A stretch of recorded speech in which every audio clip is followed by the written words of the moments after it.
je te dis zéro sans solution, ça te parle? Eh bien, zéro sans solution, en fait, c'est le nom d'un rapport, qui porte aussi le nom de rapport Piveteau, qui s'est penché sur les personnes en situation de handicap sans solution. Datant de 2014, ce rapport a été une petite bombe. En fait, pour savoir d'où il vient, il faut remonter à 2013, où une affaire avait secoué le monde du handicap, avec Amélie Loquet, une jeune femme en situation de handicap qui avait été exclue de son établissement, au point qu'un juge avait ordonné à l'agence régionale de santé de lui trouver une solution d'accueil dans les 15 jours. Et ce n'était pas une anecdote, mais bien une démonstration criante d'un système qui laisse parfois des gens sans solution. Loin d'être rare, l'affaire Amélie Loquet a mis en lumière un problème systémique. Alors, on a demandé à Denis Piveteau, conseiller d'État, de se pencher sur cette question. Et en 2014, il a rendu son rapport avec un titre simple, presque provocateur, Zéro sans solution. Mais attention, son rapport, c'est pas un catalogue de solutions magiques ou d'idées miracles, mais une réflexion en profondeur de l'organisation du handicap en France. Et pour ça, il s'appuie sur deux idées forces. Premièrement, on ne répond pas à une situation critique en inventant un énième dispositif, mais on fait évoluer l'ensemble du système, d'abord en cassant les silos.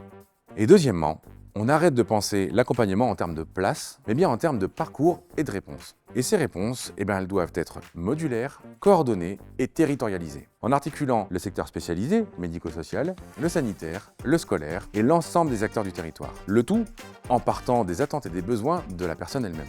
Ce rapport, il invite donc à repenser l'organisation, l'anticipation, la coordination entre acteurs, l'adaptation aux besoins réels des personnes et non pas aux cases administratives, et surtout, il remet au centre la personne et sa vie, et non pas la place qu'on veut lui assigner. Le rapport Piveteau a jeté un gros pavé dans la mare. Il a d'ailleurs guidé l'ensemble des politiques du handicap depuis sa sortie jusqu'à encore aujourd'hui. Mais on va pas se mentir, il y a encore un tout petit peu de job pour que l'ensemble de ces préconisations deviennent effectives. Et quand une société laisse quelqu'un sans solution, elle n'a pas un problème d'organisation, elle a un problème de valeur.